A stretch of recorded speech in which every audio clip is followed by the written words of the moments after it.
Kui Ukraina ründas Omski rafineerimistehast, imetlesime kõik selle rünnaku geniaalsust.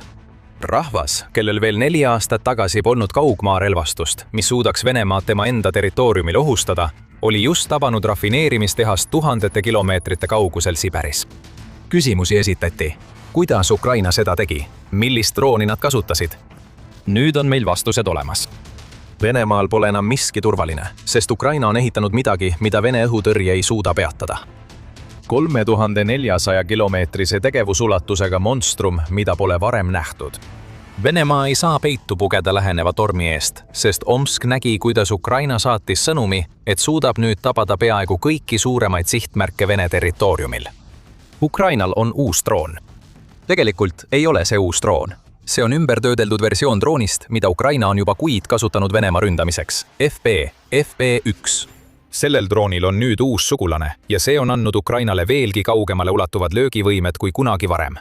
FP1ER on kohal ja see on kõik, mida me seni selle kohta teame. Esimesed vihjed, et Omski kohal oli midagi uut taevas, tulid Firepointi kaasasutajalt Dennis Tielermanilt. Kui suits tõusis Omski rafineerimistehase kohal, postitas Tielerman X-is, et edastada lihtne, kuid mängu muutva sõnumi. Omski rafineerimistehas kohtub uue FP1-ga, ütles ta. Ja ta lisas teise sõnumi, mis ütles lihtsalt 3400. Sellega saime oma esimese ülevaate sellest, mida nüüd nimetatakse FP1ER-iks. Firepointi FP1 drooni pikendatud lennuulatusega versioon ei ole mitte ainult tootmises, vaid see on juba õhus. Ja see on osutunud hävitavalt täpseks, erakordselt võimsaks ning suutlikuks läbima tuhandeid kilomeetreid, vältides kõiki õhutõrjesüsteeme, mida Venemaa üritab selle teele paigutada. Ainus asi, mida Firepoint on seni oma uuendatud drooni kohta kinnitanud, on selle lennuulatus. 3400 kilomeetrit on umbes 3 korda kaugemal, kui algne FP1 suudab lennata, teatab Euromiden Press, ja sellest piisab, et Venemaad hirmutada. Ukrainal on nüüd droon, mis suudab rünnata kõiki suuremaid Venemaa sõjalisi, nafta- ja tööstusrajatisi Lääne- ja Kesk-Venemaal. Peale selle Tielerman eriti palju ei avalda. Siiski, analüütikud, kes on lähemalt uurinud neid väheseid pilte FP1ER-ist lennul, on tuvastanud mitu olulist erinevust, mis eristavad seda algsest FP1-ist. Üks neist analüütikutest on Grandpa Roy X-konto, mida haldab Kanadas baseeruv drooniekspert. Roy uuris hoolikalt FP1ER-i tiibu ja märkas mõningaid olulisi erinevusi. Uue drooni tiivad on märgatavalt pikemad kui algsel FP1-l, mis annab rohkem liuglemisvõimalust ja suurendab FP1ER-i lennuulatust. Lisaks on tiibadel ka veidi erinev kuju, mis annab suurema pindala. See aitab taas kaasa liutamisele. See tähendab ka seda, et FP1ER suudab kanda rohkem kütusepaake kui FP1. On ka oletusi, et FP1ER kasutab mingisugust kütuse sissepritset, mis pakub tänu suuremale kütusesäästlikkusele korraliku lennuulatuse kasvu. Siiski pole seda veel tõestatud. Väga vähe on üldse tõestatud. FP1ER jääb vaatamata sellele varajasele analüüsile endiselt suuresti mõistatuseks. On veel paar asja, milles võime suhteliselt kindlad olla. Esiteks on Firepointi poolt välja lastud FP1ER isegi parem kui see muudetud FP1 versioon, mida kõik arvasid, et Ukraina saab. Juunis esitles Firepoint Pariisis Eurosatori näitusel uuendatud FP1 versiooni. Sellel näitusel selgus, et FP1-le oli tõepoolest paigaldatud lisakütusepaak, kuigi Firepoint väitis, et see annab droonile 2700 kilomeetri lennuulatuse.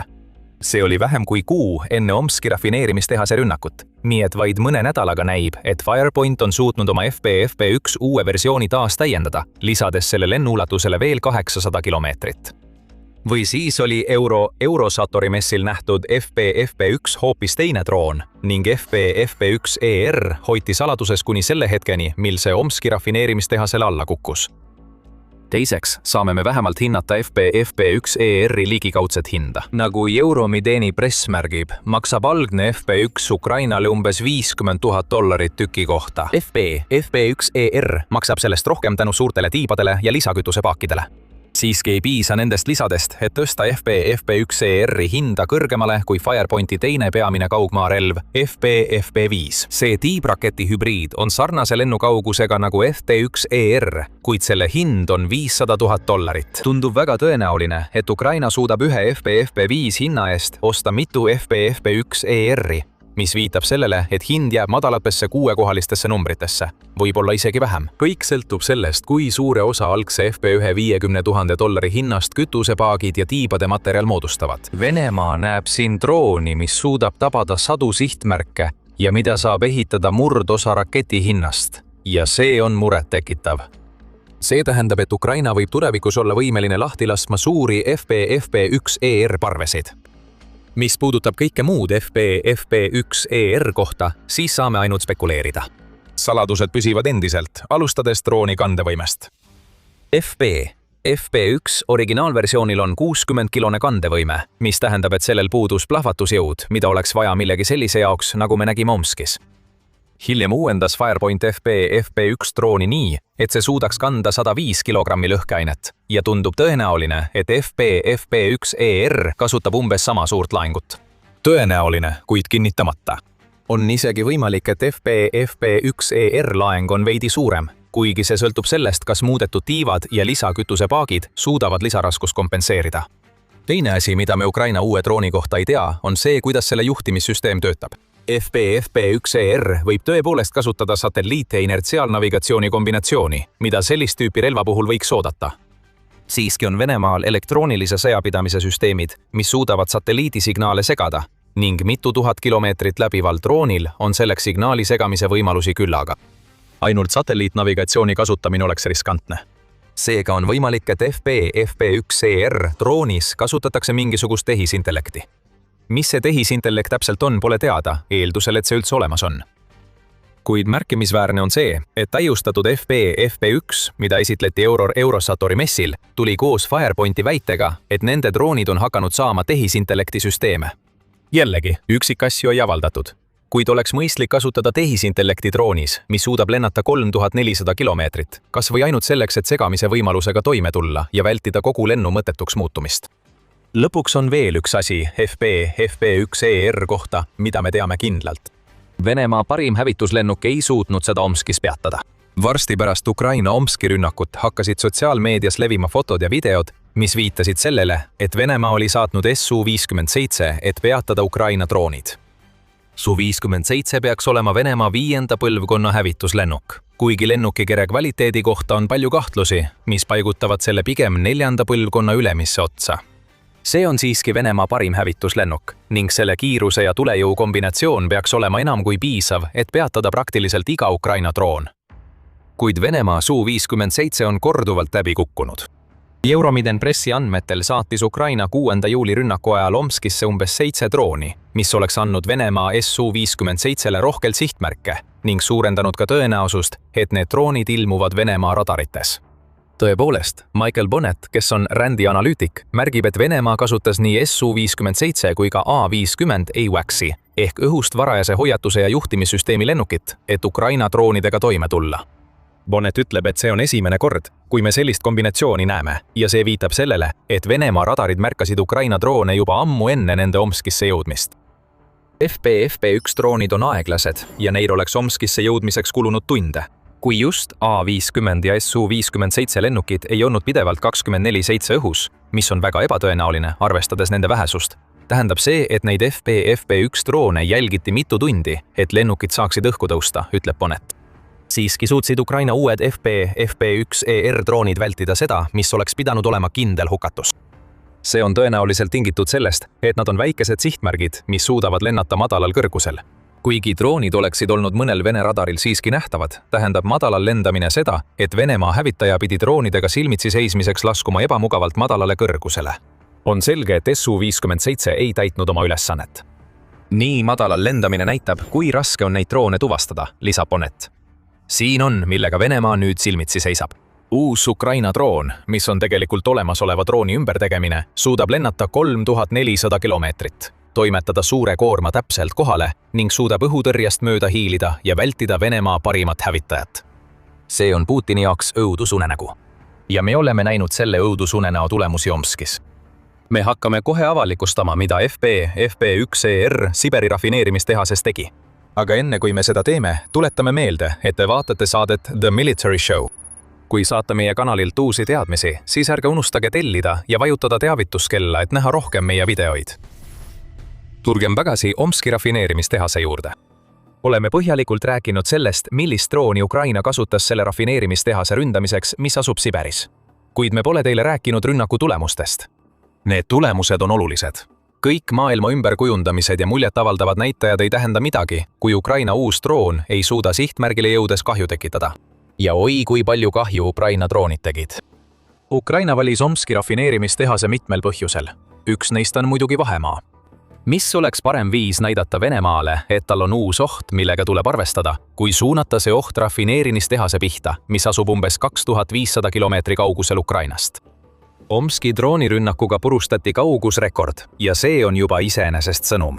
Kuid veelgi olulisem on see, et Omski rafineerimistehas on kogu Venemaa suurim, moodustades umbes 10% kogu riigi nafta töötlemisest, teatab Euromaidani press. Omsk varustab üle poole kogu Siberi föderaalringkonnas kasutatavast mootorikütusest ning on võimeline töötlema igal aastal 22 miljonit tonni toornaftat. Ukraina rünnak ei sihtinud ainult rafineerimistehast. FP1ER tõestas oma täpsust, hävitades Omskis 2 destilleerimisseadet, mis kokku võimandasid töödelda 50 000 tonni toornaftat päevas. Satelliidipildid, mis ilmusid päev pärast 6. juuli rünnakut, näitavad, et Ukraina droonid suutsid rafineerimistehasele 4 tabamust anda. Ainuüksi Eloavet 11 seade, mida Ukraina tabas, suudab aastas töödelda 8,6 miljonit tonni toornaftat ning see on nüüd leekides rusuhunnik. Omskissed tabamusega protsessitorustikud. See, mida siin näeme, on täpsuse tase, mis paneb meid kahtlema, kas FP1ER tugineb ainult satelliik- ja inertsiaalnavigatsioonile. Ukraina droonid läbisid tuhandeid kilomeetreid ja tabasid väga konkreetseid sihtmärke, mis olid teidetud ulatusliku rajatise sees. See on selline täpsus, mida keegi ei oodanud ja see annab veelgi hoogu levivatele kuulujuttudele tehisintellektil põhinevast sihtmärgistamisest. Kõrvale jättes kuulujutud FP1ER kohta, teame, et Ukraina droon on põhjustanud katastroofilist kahju. Järgnenud raportis avaldas Reuters, et Venemaa on sunnitud Omski rafineerimistehases töötlemise määramata ajaks peatama. Kahjude hindamine ja töötlemine on tehases juba käimas ning kõik vajalikud remonditööd tuleb teha olukorras, kus lääneriikide sanktsioonid raskendavad Venemaal vajalike komponentide hankimist rohkem kui kunagi varem. FP1ER abil on Ukraina just katkestanud Siberi kütusearteri ning seda kauguselt, mida pole varem nähtud. See viib meid sujuvalt selle juurde, mida see kõik tuleviku jaoks tähendab. Esiteks sai Ukraina rafineerimistehaste vastane kampaania tugevamaks kui kunagi varem. Venemaa suurima naftarafineerimistehase ründamine on sõnum, mida Putin ei saa eirata, kuid see tuleb järjest tugevneva rafineerimistehaste vastase kampaania taustal, mis on viinud Venemaa kriisirežiimi.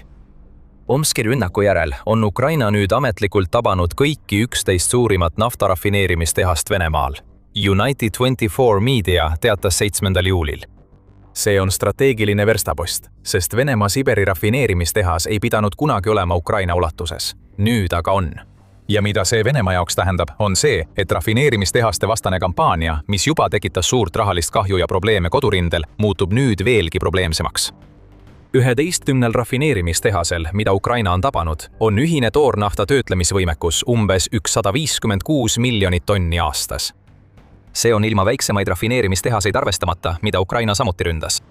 Kui FP1ER jõuab masstootmisse, saavad rafineerimistehased, mis asuvad Ukrainast kõige kaugemal, nüüd reaalseteks sihtmärkideks, samasugustele korduvatele rünnakutele, mida Ukraina on seni korraldanud piirile lähemal asuvate rafineerimistehaste vastu.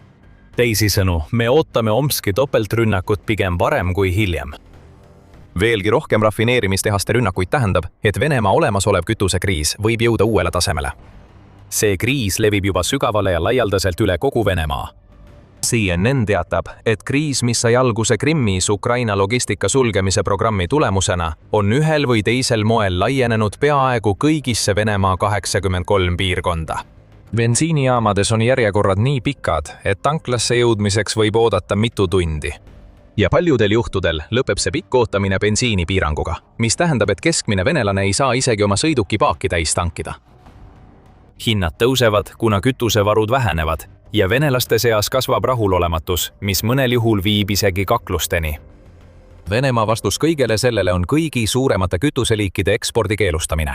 8. juulil tuli uudis, et Venemaa keelas diislikütuse ekspordi koos lennukikütuse ekspordiga. See järgneb bensiini ekspordi keelule, mis peaks kestma juuli lõpuni, kuid on väga tõenäoline, et seda pikendatakse. Ja kuidas me seda teame?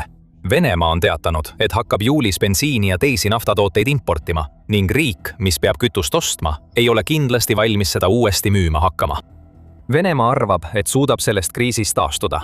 Ukraina näitas just Venemaale, et mingit taastumist ei tule. Õhus on uus kaugmaadroon ja see võimaldab rohkem rünnakuid rafineerimistehaste vastu kui kunagi varem. Ja see pole ainult rafineerimistehased. Kõik Venemaal kuni Siberini välja on muutunud sihtmärkideks. Gruusia strateegiliste ja rahvusvaheliste uuringute fondil on huvitav interaktiivne kaart. Sellel kaardil näeme kõiki Venemaa sõjaväebaase nii nende enda territooriumil kui ka mujal. Enamik neist baasidest on koondunud Venemaa kesk- ja lääneossa. Tegelikult näib neid olevat sadu.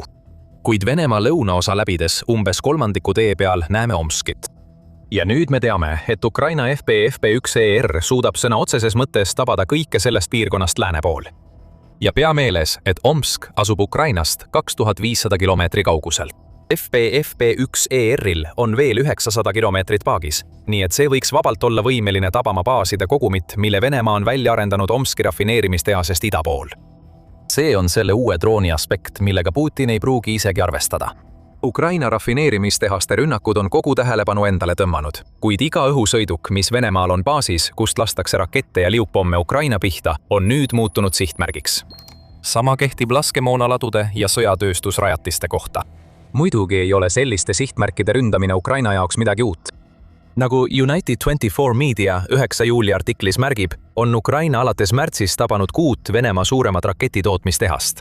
Kuid siin tasub meeles pidada, et alles aprillis väitis Ukraina, et on sõja algusest alates oma löögiraadiust 2,5 korda suurendanud, ulatudes 1750 kilomeetrini.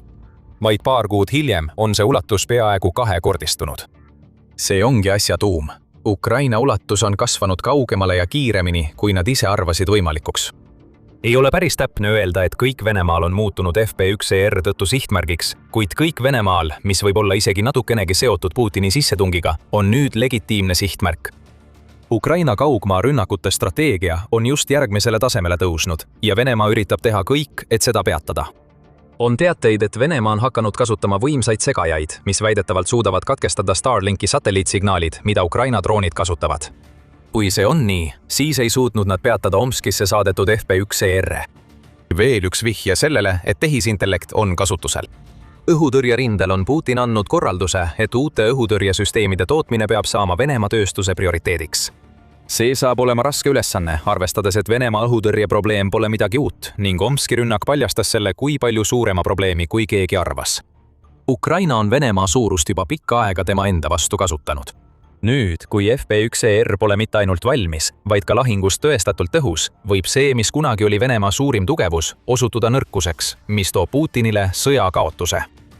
Innovatsioon on kõige keskmes, mida Ukraina teeb, ja FP1ER on selle täiuslik näide. Aga ärge unustage rindeleiku. Kuna nii palju tähelepanu pööratakse Ukraina tagalrünnakutele, on lihtne unustada, et sama palju geniaalsust leidub ka eesliinil kui Ukraina strateegia kaugmaa aspektis. Kas soovite näidet? Ukraina muutis hiljuti tavalise aiaposti tõeliseks õuduseks Vene maavägede jaoks.